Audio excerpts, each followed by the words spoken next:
राधे राधे दोस्तों। रामपुर नाम के गांव में विक्रम दास नाम का एक महाजन रहता था। परिवार में उसकी पत्नी गौरी के अलावा कोई दूसरा न था। ब्याज पर रुपया उधार देने का ही उसका अपना धंधा था। इस धंधे से ही उनके घर का गुजारा होता था। एक बार की बात है, उस गांव में हैजे की बीमारी फैल गई। एक दिन विक्रम को उल्टी और दस्त लगे। डॉक्टर वैद्य को बुलाने का भी मौका न लगा। 2.5-3 घंटे की बीमारी के बाद ही विक्रम के प्राण पखेरु उड़ गए। गौरी अकेली ही रह गई। परिवार में और कोई कमाने वाला तो था नहीं।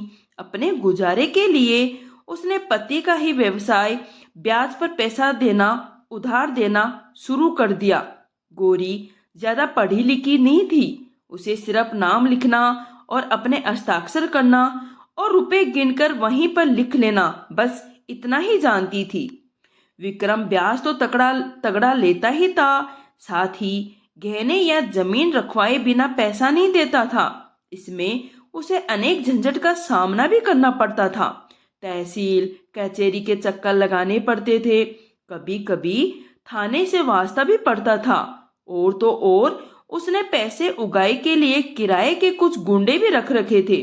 परंतु ये सब कुछ तो अंतिम हथियार के रूप में ही काम आता था। उसका तो यही मूल मंत्र था, मूल से ब्याज प्यारा। गौरी तो औरत जात थी। पति के पैसे उगाने के तौर तरीके तो उसके बस के नहीं थे। उसने तो पति के मूल मंत्र को ही अपना एकमात्र मंत्र मान लिया था। पैसे लेने वाले मिन्नतें करके उससे पैसे ले जाया करते थे। वसूली के लिए उसे अवश्य ही 2-3 चक्कर लगाने पड़ते थे, फिर भी पैसा वसूल हो ही जाता था।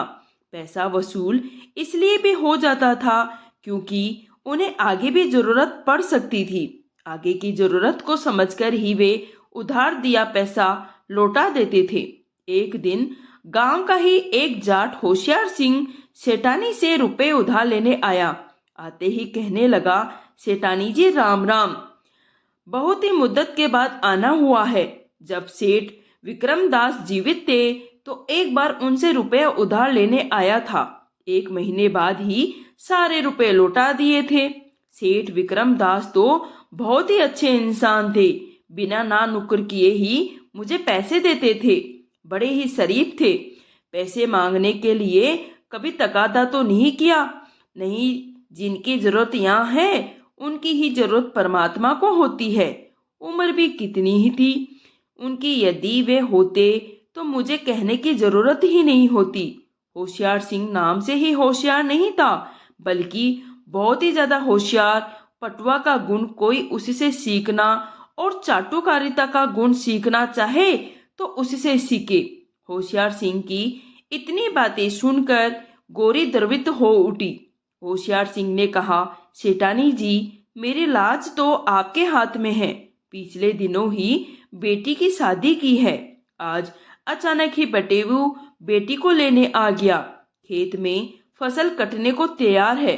अगले महीने तो फसल कटकर खलियान में आ जाएगी। पैसे भी खूब आ जाएंगे। परंतु बटेऊ को तो अगले महीने तक रोका नहीं जा सकता। मुझे कुछ रुपए की जरूरत है। फसल कटते ही लौटा दूंगा। गौरी होशियार सिंह की चिकनी चुपड़ी बातों में आ गई। उसे तो अपने ब्याज के रुपए से मतलब था। उसे तो सिर्फ ब्याज चाहिए थे। गौरी ब्याज का रुपया किसी नियम के अधीन नहीं देने वाले की आवश्यकता के अनुसार देती थी।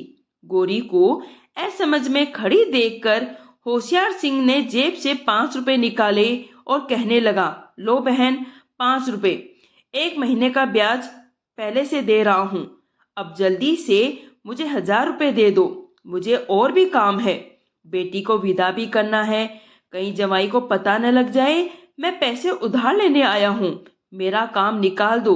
समझूंगा आपने मुझे नया जन्म दिया है। गौरी तो 5 रुपए पहले से देकर सब कुछ भूल गई। 1000 के ब्याज के पाप मिल रहे हैं, पहले से मिल रहे हैं, वो भी पहले से। इससे अधिक उसे और क्या चाहिए था। उसने झट से रुपए गिने और होशियार सिंह को दे दिए। होशियार सिंह बहुत बहुत धन्यवाद देता हुआ चला गया। अगले दिन सुबह सुबह होशियार सिंह फिर गौरी के दरवाजे पर आ धमका। गौरी को आशंका हुई जरूर कोई कमी हुई है, वरना इतनी जल्दी ये क्यों आता।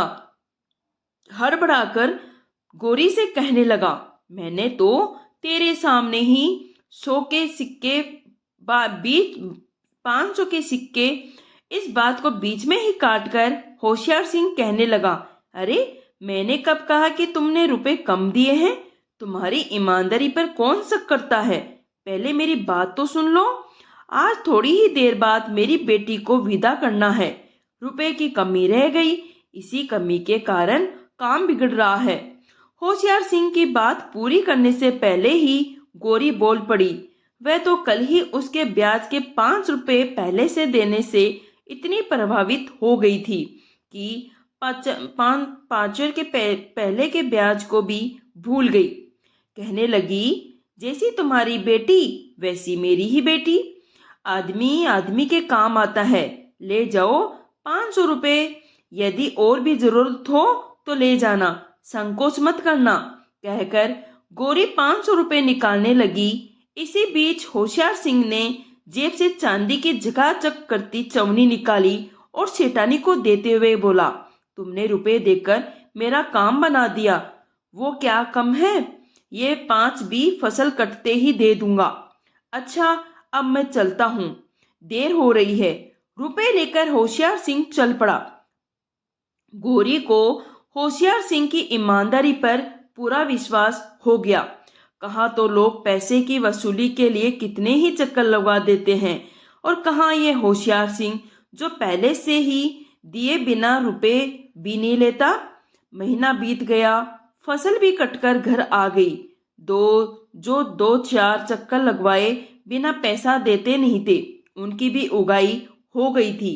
परंतु होशियार सिंह ने तो उसके बाद गौरी के घर की ओर रुख ही नहीं किया। महीने के महीने बीत गए। अब तो दूसरी फसल आने का समय हो गया।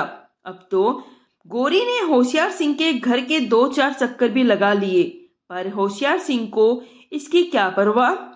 एक दिन गौरी होशियार सिंह के दरवाजे पर आकर कहने लगी, तेरे ब्याज के रुपए पहले देने पर तेरी ईमानदारी पर तो बड़ा भरोसा हो गया था। 1 महीना कहकर पैसे ले गया था, अब तो 6 महीने हो गए। मैं बुढ़ी विधवा औरत हूँ, पैरों में छाले पड़ गए, अब तो चला भी नहीं जाता। उस दिन तो तू नए जन्म की बात कर रहा था। नए जन्म की बात छोड़, तू इसी जन्म में पैसे दे दे, मैं गुणगान गाऊंगी। एहसान की तो बात तो दूर की, तू मुझे मूल ही लौटा दे। अब मूल जितने पैसे नहीं हैं तो ब्याज के पैसे ही लौटा दे। जब पैसे हो तब मूल भी लौटा देना। होशियार सिंह बेशर्मी से कहने लगा, देख सेठानी, बात यह है तूने पैसे ना तो मेरी आवश्यकता को देखकर दिए थे और ना ही मेरे पर रहम खाकर पैसे दिए थे। मोटे ब्याज पर वे भी मैंने तुझे पैसगी दे चुका हूँ।